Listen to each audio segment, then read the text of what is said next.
I only needed somewhere warm. But that old steam box was hiding my future. She was 23 and broke. No paycheck. No apartment. No family shelter. Just a canvas backpack and $8 she had counted twice before leaving the last place she slept. And with that amount, she bought a forgotten lapstrake boat workshop in Mystic, New London County, Connecticut, where records said the place fell off maps in 1987. The roof sagged above the broken frames. The steam box had split seams and rotten pine walls. New London County marked it condemned on October 14th, 2023, with demolition planned for the spring of 2024. Behind the ruined cedar steam box was a hidden architectural compartment, sealed for decades, holding papers, tools, and a discovery that would change the course of Maeve's life. Before we continue, if stories like this mean something to you, hit subscribe and tell us in the comments where you're watching from. We love seeing how far these stories travel. Maeve O'Rourke had been listening to wood her whole life without knowing it. She grew up in a narrow house near the Connecticut shoreline, where winter wind found the loose window frames and gulls cried over the harbour before dawn. As a child, she noticed the difference between a board that complained under weight and one that quietly carried it. Her father left early, and her mother worked long hours, leaving Maeve with old furniture, repair manuals, and the patient habit of fixing what others discarded.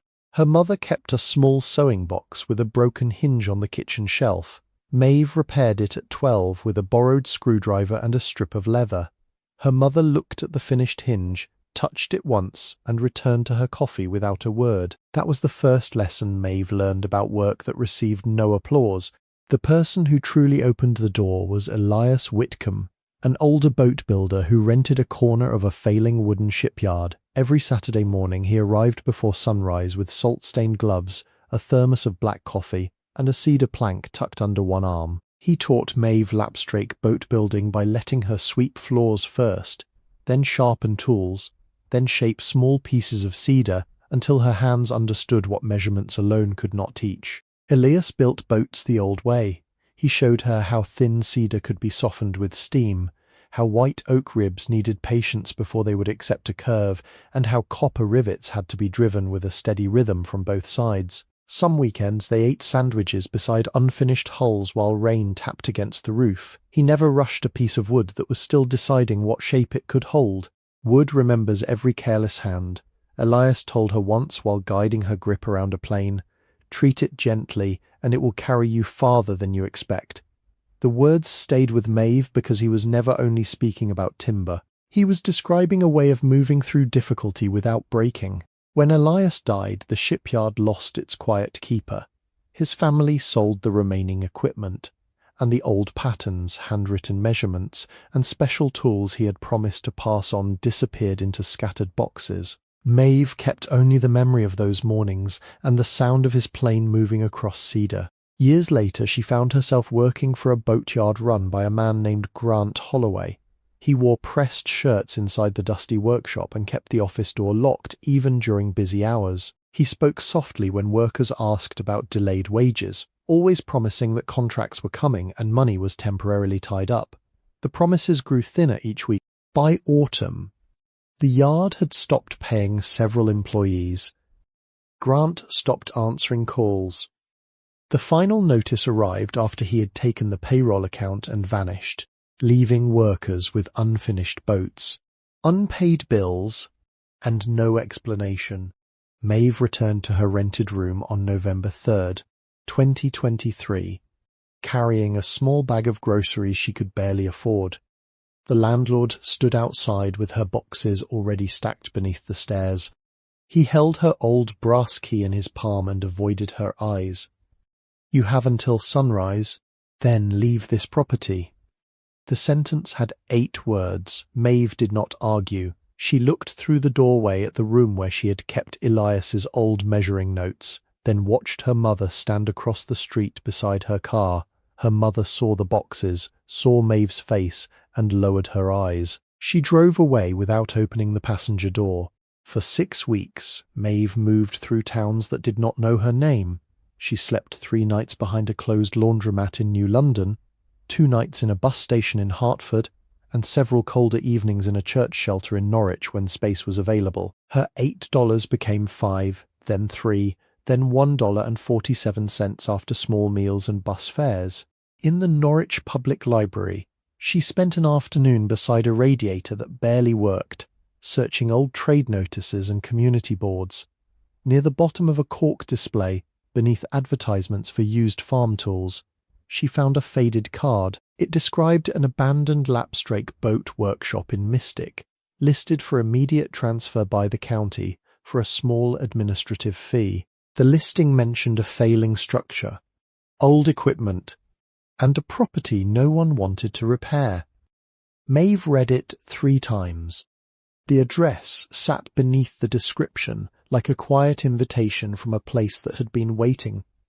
The next morning, she packed her backpack, folded the last dollar bill into the lining, and boarded a bus east. She did not know what remained inside that forgotten workshop, but she knew she had run out of places to lose things. The bus left New Haven before sunrise, carrying Maeve through a landscape of wet fields, frozen ponds, and small coastal roads where old houses leaned toward the weather. She rode 43 miles with her backpack under her knees and stepped off near Mystic with stiff legs and a receipt folded in her pocket. The final walk to the property was another 4 miles, mostly along quiet roads where February air held at 19 degrees Fahrenheit. The first night after leaving the bus route, she slept inside an empty hay barn behind a farm outside Old Mystic. The farmer had found her near the roadside and pointed toward the structure without asking questions. The barn smelled of dry straw, dust, and old animals that had not stood there for years. Maeve wrapped herself in her coat and listened to the wind move through gaps in the boards until morning. By the time she reached the town centre, the harbour was waking slowly. She passed the storefronts that had survived generations of changing tides. Mystic Depot with its old brick walls, Mystic Drawbridge ice cream near the river, a small chandlery beside the water, a hardware store with wooden shelves visible through the window, and a family cafe where handwritten menus hung beside the door. The town carried itself with the quiet confidence of a place that had watched ships leave and return for centuries. The county clerk's office occupied the 2nd floor of a stone building near the courthouse square. Maeve climbed the steps holding the folder that contained the property transfer papers and the last evidence that the boat workshop existed legally at all. Behind the counter sat a woman with silver hair pinned tightly at the back of her head. One of her hands rested on a stack of files, and a thin gold ring marked the finger that turned each page. Her nameplate read, Evelyn Marlowe, Land Records. Property transfer for the old Whitcomb workshop, Maeve said. The clerk looked up at the surname on the papers before looking back at Maeve. Before you sign, you understand this place has been closed for years? Yes, ma'am. You understand the county has condemned portions of the structure? Yes, ma'am. You understand there is no water service, no reliable heat, and no guarantee the building can be restored? Yes, ma'am. You understand the county assumes no responsibility after transfer? Yes, ma'am. Evelyn studied her for a moment, then reached beneath the counter and brought out a brass stamp. The heavy metal tool pressed down with a dull sound against the paper. Leaving the county seal beside the transfer date. Take Route 27 until you reach River Road, she said. Turn where the old stone wall breaks. Walk past the walnut trees. The workshop sits behind the marsh line. Maeve picked up the deed, but Evelyn did not release her end of the paper immediately. Where did you say you learned boat building? At a yard near the harbour. From whom? Maeve hesitated. Elias Whitcomb. The clerk's fingers loosened. For several seconds, she looked past Maeve toward the window overlooking the courthouse steps. Elias had a daughter's granddaughter who worked beside him, Evelyn said quietly. He spoke about a young woman who could hear when a plank was fighting her. Maeve felt the room become smaller. He never told me he had family connected to this place. He kept many things in order, Evelyn answered. Some things he kept hidden. The walk from town took nearly an hour. River Road curved beside the marsh, with winter grass pressed flat by wind. A neighbour named Thomas Vale stood beside a grey farmhouse repairing a fence post. He lifted one hand when he saw her. "You going to the Whitcomb place?" "Yes." Thomas looked toward the trees. "Storms have been hard on it." A brown dog with one white ear came forward, sniffed Maeve's boots, then returned to the porch. Beyond the fence stood a line of old walnut trees, their branches dark against the pale sky. The workshop appeared at the edge of the property like something the land had slowly absorbed. The building measured roughly 30 feet by 40 feet, built from timber framing and weathered pine boards. The roof dipped along the eastern side, and a narrow brick chimney leaned slightly above the rear wall. A faded wooden sign still hung over the entrance. Whitcomb Boat Works. Maeve stood there for a long time before touching the door. Inside, the air changed immediately. The front room carried the smell of cedar dust, old rope, and damp wood. Beneath her boots, the floor shifted and answered with small cracks. Light entered through gaps in the boards and fell across unfinished boat ribs resting on wooden stands. The back room was colder. She found abandoned clamps, rusted fasteners, and a workbench covered by a canvas sheet hardened with years of dust. When she pulled the sheet away, the scent of pine resin rose from the surface, faint but present. She ran her hand along the bench where another craftsperson had once stood. There was no electricity, no running water, no place prepared for her. That evening, she carried her backpack into the front room and cleared a small section of floor beside the wall. She used her coat as a pillow and placed the deed beneath her head to keep it from the damp boards. Rain began after dark. Maeve listened to drops striking the roof above her and the old building settling around her. Somewhere deeper inside the workshop, a loose piece of timber moved with the changing temperature, making a soft sound that almost resembled a knock. The house had been waiting for someone willing to listen. The first 3 days were measured by small necessities. Maeve carried water from the hand pump behind the property line, learning which boards near the well were firm and which ones sank beneath her boots. The outhouse door stuck unless she lifted it slightly before pulling. The floor inside the workshop had its own language. One board near the entrance groaned under her left foot. Another near the workbench gave a sharp click when the weather changed. By the 4th morning, she knew where to step without looking. The hardware store on River Road belonged to a man named Walter Pike. He had a white scar across one eyebrow and a habit of holding pencils behind his ear even when he was not writing. His store smelled of cedar shavings, machine oil, and cardboard boxes that had been opened decades earlier and never moved. Maeve walked in carrying a list written on the back of an old envelope. Walter looked at the paper, then at her worn coat. "You are fixing the Whitcomb place?" "Yes." "With what money?" Maeve folded the envelope. "I have enough to start." Walter did not ask how much that meant.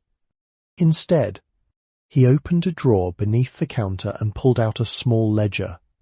Elias had an account here. Maeve looked up. He paid every month, sometimes early. "I cannot use that." Walter closed the ledger. "You can. You are not borrowing from me. You are continuing something he already started." He gave her a credit account under her name and added a thin repair manual from the back shelf. "This belonged to my uncle," he said. He wrote notes in the margins. "Return it when you are finished." The first purchases were modest. A chimney brush cost $18. A bag of hydraulic lime was $24. Mason's twine was $6. A box of copper nails was $31. A used hand plane from Walter's shelf was $45. Nothing arrived easily. The chimney became her first serious obstacle. Years of creosote had narrowed the flue until the opening was barely visible. Maeve climbed onto the roof with a weighted brush, lowered it carefully through the chimney, and pulled it back in slow strokes. Black flakes fell around her shoulders. She repeated the process for nearly 6 hours, removing hardened layers that had collected through decades of forgotten fires. The inside of the fireplace was worse. Powdered mortar gathered between the bricks, and several sections shifted when she touched them. She spent 2 evenings tapping each brick with the wooden handle of a tool, listening for hollow sounds. On the 5th night, she found the sound she feared, a loose section near the rear wall. She removed the damaged pieces by hand, saving every brick that could be cleaned and reused. There was no dramatic collapse, no sudden failure, only patient work. For 3 weeks she repaired the chimney one section at a time. She mixed small batches of mortar, tested the consistency between her fingers, and replaced damaged joints before winter moisture could enter. Her hands cracked from cold, and she wrapped them every night in cloth beside the small sleeping area. When the chimney was ready, she carried in dry wood and built the first fire. The flame started slowly. Maeve sat several feet away, watching the smoke rise toward the repaired opening. For several minutes, the room remained still. Then the smoke began moving upward exactly as it should. That evening, she cooked the first hot meal inside the workshop, beans warmed in a small iron pot, a piece of bread from the cafe in town, and coffee heated beside the fire. She ate at the old workbench. The room felt different, not restored. Not yet, but awake. The workroom behind the front chamber became her next question. She cleaned only what she needed to understand the space. Beneath the dust she found a cedar-shaping knife with a worn handle, a wooden mallet darkened by years of use, 3 unfinished white oak ribs, a box of copper rivets, a measuring stick marked with hand-cut lines, a stack of lapstrake plans tied with cotton string, and an old canvas apron folded inside a cabinet. Each object had a place. Each object had been left as if someone planned to return. The strange part appeared beside the old steam box. The box itself was 15 feet long and built from thick pine boards reinforced with iron straps. It had been used to soften cedar planks before bending them around the curved ribs of a boat. Most of the exterior was damaged. One side had split from years of heat and moisture. Maeve was checking the structure before dismantling it when she heard something unusual. A dull sound. Not hollow. Not solid. Different. She tapped again. The center section answered with a deeper note. She measured the outside dimensions, then compared them with the visible interior space. The numbers did not match. There was nearly 3 inches missing between the inner wall and the outer boards. She removed a loose cedar disc from the end cap and held it against the light. The grain did not match the surrounding wood. Someone had replaced it. Carefully, she worked through the evening using only hand tools. The hidden section did not open easily. Whoever built it had not intended it to be discovered by accident. Inside the first wrapped package was a set of boat-building tools. A small plane with a carved handle. A rivet hammer balanced perfectly in her palm. A measuring gauge with initials carved into the wood. EW. The second package contained raw cedar strips preserved in oilcloth. The third was a small tin box. Maeve sat beside the workbench before opening it. Inside were envelopes, old coins, and a folded paper packet, sealed with wax. She counted the money slowly. There were silver $half, wheat pennies, buffalo nickels, and several old mercury dimes mixed with newer bills. The total came to $39,200. Not a fortune. Enough to change a life. Enough to repair what had almost disappeared. At the bottom of the tin box was a military medal dated 1944. The metal was worn from handling, and the ribbon had faded nearly white. Maeve held it under the lantern light. She did not open the sealed letter that rested beneath it. Not yet. That night, she carried a blanket outside and sat near the marsh. The water reflected the stars in broken pieces, and the cold air smelled of salt and wet earth. She thought about the hidden compartment, the tools, the money, and the person who had built a place inside a damaged steam box where something valuable could survive. The old workshop had kept what mattered. She finally understood why. The things worth saving were often the things hidden behind the hardest walls. The next morning arrived without ceremony. A thin layer of frost covered the workshop steps, and Maeve carried the tin box to the workbench before the first fire had fully warmed the room. She recognized the handwriting before she opened the envelope. The letters leaned slightly to the right, each line pressed with the same careful pressure she remembered from Elias's notes. It was not the handwriting of someone trying to impress another person. It was the handwriting of someone who measured twice before making a mark. She turned the envelope over. The name was written in faded ink. For Maeve O'Rourke. She sat down. Then she began, "My dear one, whoever you are, if this letter has reached your hands, then the workshop has found someone patient enough to listen. My name is Thomas Whitcomb, and I was the last full-time keeper of this trade in my family line. I write this from my home in Providence, Rhode Island, after my doctor, Dr. Samuel Reed at Rhode Island Hospital, diagnosed me with pulmonary fibrosis in March of 1991. The illness has taken my breath slowly, the same way salt takes a boat if no one notices the first small crack. I'm not afraid of leaving. I'm afraid of leaving without telling the next person what was placed in their care. The Whitcomb line began with Nathaniel Whitcomb, born in 1798 in Mystic, Connecticut, who built fishing skiffs by hand. His son Elias Whitcomb Sr., born in 1831, continued the craft beside the Thames River. His grandson Walter Whitcomb, born in 1864, moved the family work toward lapstrake construction, and my father, James Whitcomb, born in 1902 in New London County, taught me the same methods before I took over the workshop in 1947.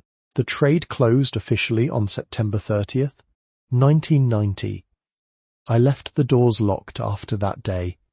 For more than 30 years, I believed silence would protect what remained. It did not. Silence only allowed dust to settle. If you're reading this, please understand that the tools were never meant to become museum pieces. They were meant to be used. When steaming cedar, keep the wood between 180 and 212 degrees Fahrenheit and never force a curve before the fibers soften. When shaping lapstrake planks, remove no more than 1/8 of an inch in a careful pass. When setting copper rivets, place the washer firmly, strike the rivet head evenly, and listen for the metal to close. When sealing joints, allow each layer of finish to cure at least 24 hours before the next coat.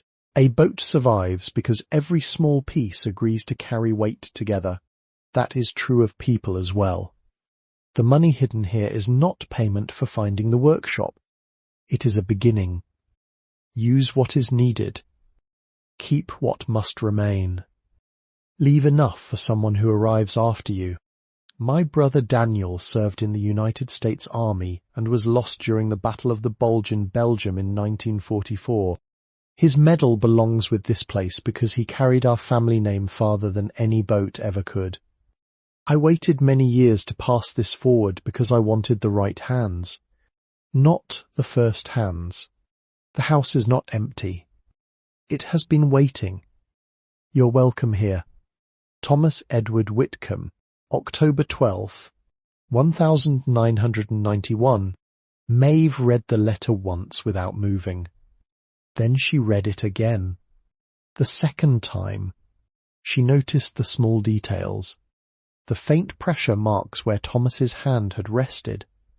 The uneven ink near the final lines.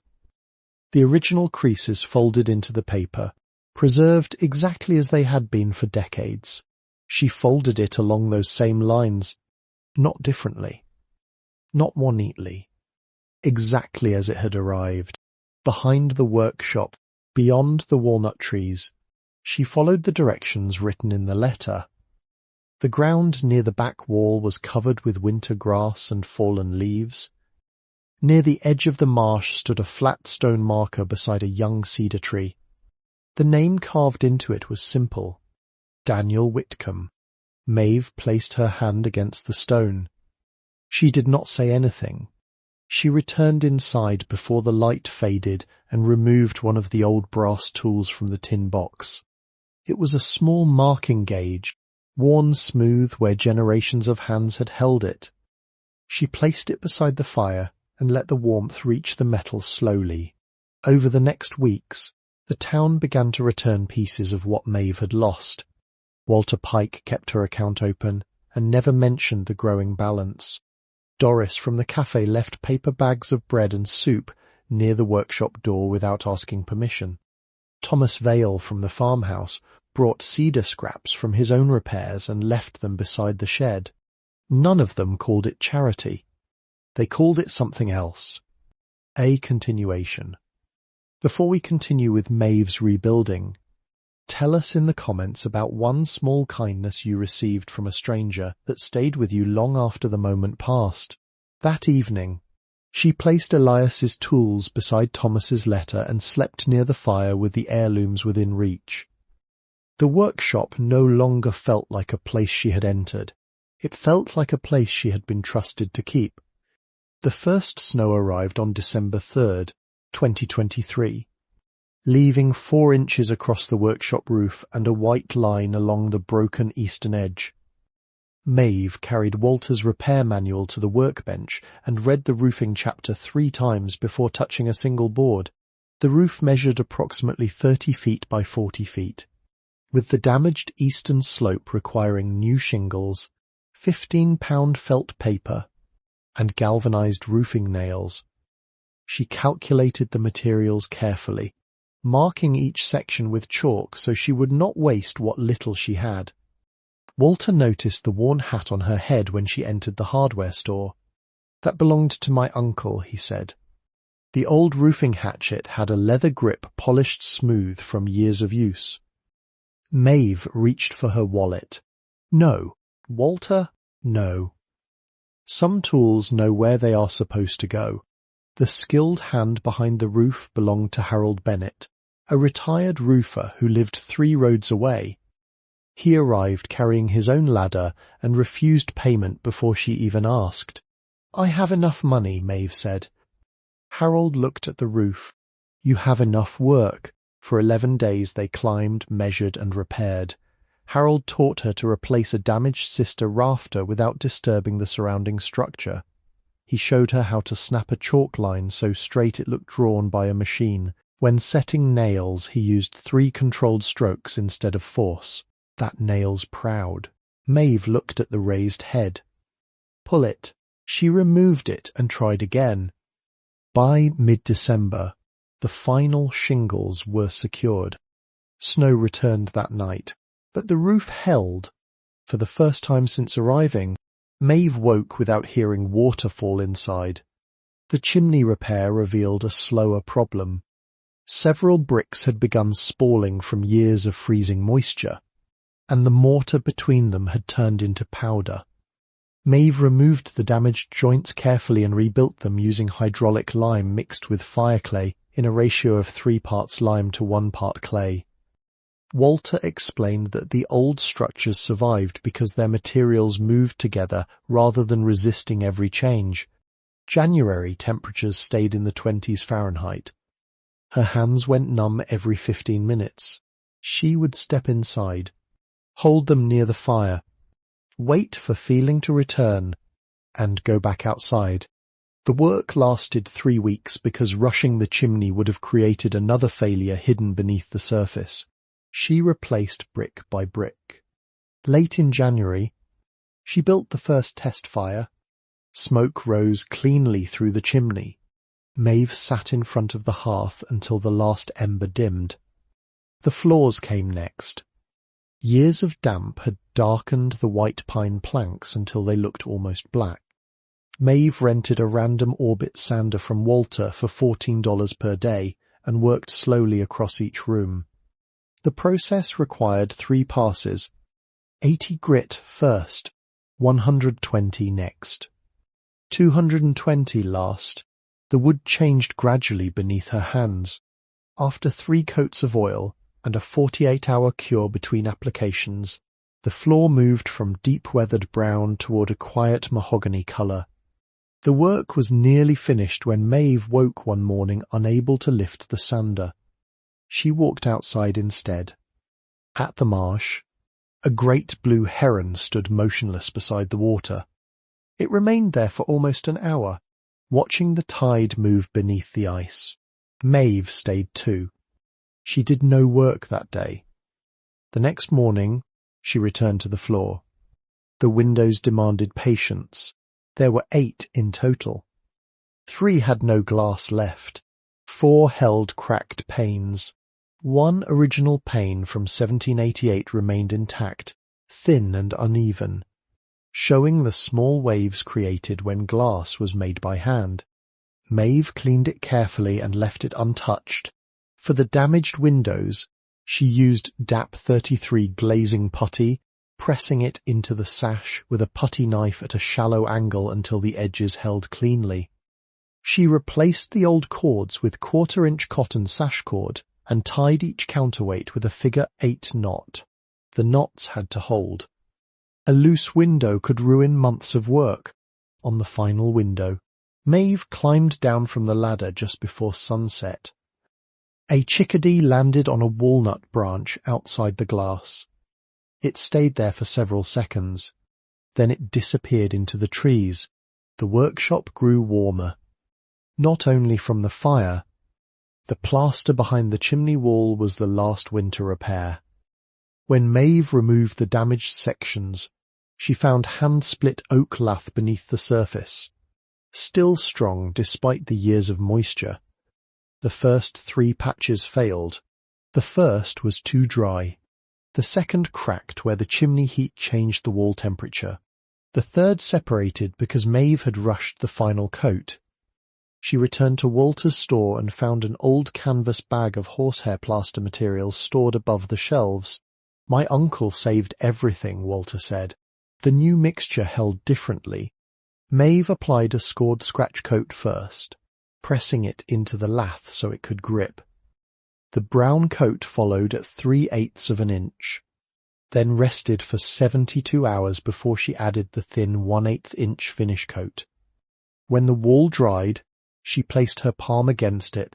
"These patches will hold another 100 years, she said it quietly, as if speaking too loudly might disturb the work. The kindness continued without announcements. Doris from the cafe had silver bracelets that clicked against her wrist whenever she carried dishes. She began leaving paper bags on Maeve's doorstep before sunrise, filled with bread, soup, and sometimes a piece of pie wrapped in wax paper. "I cannot keep taking this," Maeve told her. Doris shook her head. "When the shop reopens, pay me in candles." She smiled and walked away before Maeve could answer. Caleb arrived 2 weeks later on an old Schwinn bicycle with a splitting maul strapped across the rear rack. He was 17, with a winter coat too large for him and sawdust already caught in his hair. "I can split the fallen walnut wood," he said. Maeve reached for her wallet. He stepped back. "No." "Why?" He looked toward the workshop. "My mother said." "About your grandfather." That was all he explained. He worked until sunset, stacking the pieces neatly beneath the covered shed. Reverend Boyd walked past the property every morning. He was a tall man with a worn leather glove on his left hand and a habit of stopping at the gate. He never entered unless invited. He tipped his hat. "Keep walking with grace." 4 words. Then he continued down the road. Maeve postponed the cellar until February 11th. She wanted the rest of the structure to settle before opening another section of the property. Beneath the back room, She found a 12 by 15-foot fieldstone floor and 7 granite steps leading downward. The cellar had survived better than expected. At the center rested a dressed granite slab. A carved craft mark was cut into the surface, matching the symbol found on the old boat plans. Maeve cleaned around the edges. She did not lift it. Some things deserved to remain closed until the right moment. Under the 3rd step, she found a small oak box wedged between the stones. Inside was a brass key with a bow shaped like the same lapstrake boat symbol. There was also a tin-type photograph. The image showed a young woman standing outside the cottage in summer clothing, holding a woodworking tool. Maeve looked at it for a long time. The face was hers. Not exactly, but enough. The inscription on the back read, Eleanor Whitcomb, daughter of Nathaniel Whitcomb, age 25, summer of 1903. Maeve placed the photograph beside the letter. The key remained on the mantel. She did not know what it opened. By March, the snow began retreating from the walnut trees. The creak behind the workshop grew louder each morning, and small green catkins appeared along the branches. Maeve understood that the full boat-building work would not begin that spring. The workshop needed time. So did she. She used only 1 coin from the hidden money for new cedar samples and kept the rest untouched. She practiced small curves, tested steam times, and learned the wood slowly. The first boat would not be rushed. The house was patient. So was she. 2 winters later, in December 2024, Maeve finished her first complete heritage craft object. It was not a full boat. Not yet. It was a small lapstrake cedar skiff model built at full working scale for practice, shaped from carefully selected cedar strips and joined with copper rivets using the same methods Elias had taught her years before. She spent weeks fitting each plank, steaming each curve, and correcting small mistakes before they became permanent. When the final rivet closed, she placed the finished piece beside the old workbench. It was not perfect. It was honest. The restored workshop carried that same quality. The floors held the marks of repair. The original glass pane remained uneven beside the newer windows. The chimney stood straight again. The old tools rested where hands could reach them. Nothing had been erased. The past had been repaired, not replaced. The brass key stayed on the mantel until the following winter. When Maeve returned to the walnut trees after a storm exposed a small metal plate hidden beneath the bark of the oldest tree, the key fit. Behind the plate was a narrow wooden compartment protected by waxed cloth. Inside was a folded 48-star American flag and another letter. The paper was dated July 7th, 1944, during World War II. It was written by Eleanor Whitcomb, the woman from the tintype, to her brother Daniel before he left for Europe. She wrote about waiting beside the same trees, about hearing the boat hammers from the workshop, and about hoping that every generation would understand what the family had protected. The flag was not displayed for visitors. Maeve folded it carefully and placed it beside Daniel's medal. On December 16th, 2024, the anniversary of the Battle of the Bulge, she carried the medal to Rhode Island Veterans Memorial Cemetery and placed it during a quiet morning visit near the section honoring veterans of that generation. There were no speeches, only wind moving through the trees. Of the 39,200 hidden in the steam box, Maeve spent only a few pieces of the collection. 3 silver coins went toward materials, and 2 older coins were exchanged for supplies needed to preserve the original tools. The remaining money was sealed in the same tin box. On the lid, she wrote 3 words. For the next one, the shop reopened quietly. No announcement, no ceremony. Doris placed an index card on the cafe corkboard. Traditional wooden craft lessons. Small groups. Ask Maeve. Within months, more than 40 names appeared on the mailing list. People arrived not looking for a performance, but for a place where careful work still mattered. Caleb returned one spring afternoon carrying a wooden sign carved from walnut. He had shaped the letters by hand. Maeve Whitcomb Boatworks. Daughters. She ran her fingers over the last two words. You added that? Caleb shrugged. Seems right. The sign hung above the entrance. Years after finding Thomas's letter, Maeve began writing one of her own. She sat at the old workbench with Elias's plane beside her and the brass key still resting near the fire. She began with the same words. My dear one, whoever you are. She wrote about the tools. She wrote about the people who carried food, wood, prayers, and time to a woman who arrived with almost nothing. She wrote that inheritance was not a thing kept behind glass. It was a thing placed into another person's hands. It was a promise made quietly. It was the willingness to repair what had been left behind. Near the end of the letter, she described the old steam box where the money and tools had waited for decades. The things worth saving were often the things hidden behind the hardest walls. The final pages were placed inside the same kind of envelope Thomas had used. The workshop remained beside the marsh, beneath the walnut trees, through rain, snow, and changing seasons. The lapstrake boat workshop waits. It has always waited. And in the clerk's office near the courthouse square, Evelyn Marlowe still kept one small reminder inside her desk drawer. The last dollar bill Maeve carried when she arrived. She never spent it. She kept it folded beneath the old property records. A quiet proof that sometimes a person does not need much to begin again.